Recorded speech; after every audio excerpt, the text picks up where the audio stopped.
I'm the director of the Wound Care Center at Temple University School of Podiatric Medicine.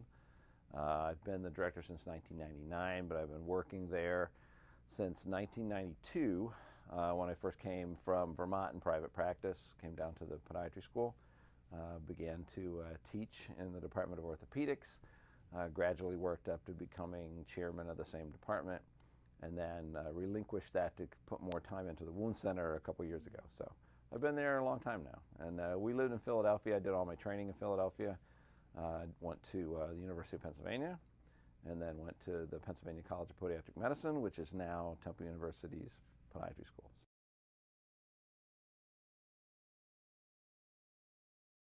We treat wounds of the lower extremity, primarily diabetic neuropathic, venous leg ulcers, and arterial ulcers of the foot and the ankle, some lower leg.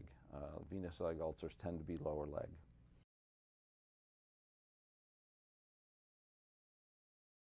Compression therapy has been around a long time. The sophistication of compression therapy has changed greatly in the last few years.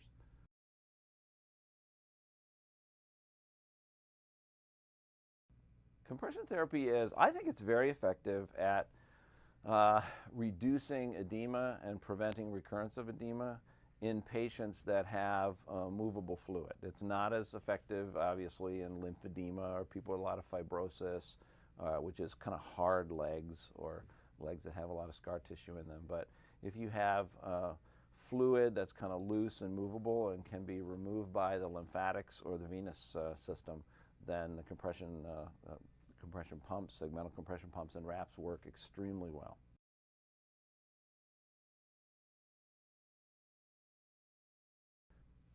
There are a lot of levels at which edema control works.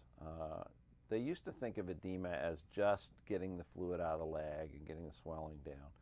But so many things are associated with the buildup of fluid in the leg. One is when there's too much fluid in the leg or too much fluid in the outflow system, nothing can get in. It's like squeezing a hose at one end, and then the fluid comes down and it can't get through the other end, which is closed.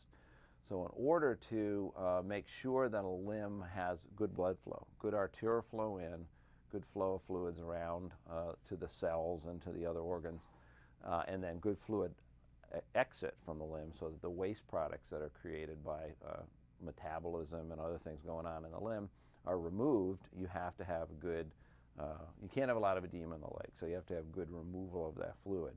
That's done by two systems, the venous system and the lymphatic system, and pumps help both to eliminate fluid from the leg. When you eliminate fluid, you reduce kind of the back pressure in the surrounding tissues to a wound, and you actually increase the microcirculation to the surrounding wound.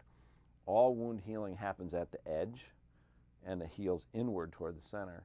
So if you can reduce the pressure at the edge and increase blood flow at the edge, then you'll see increased healing in the wound.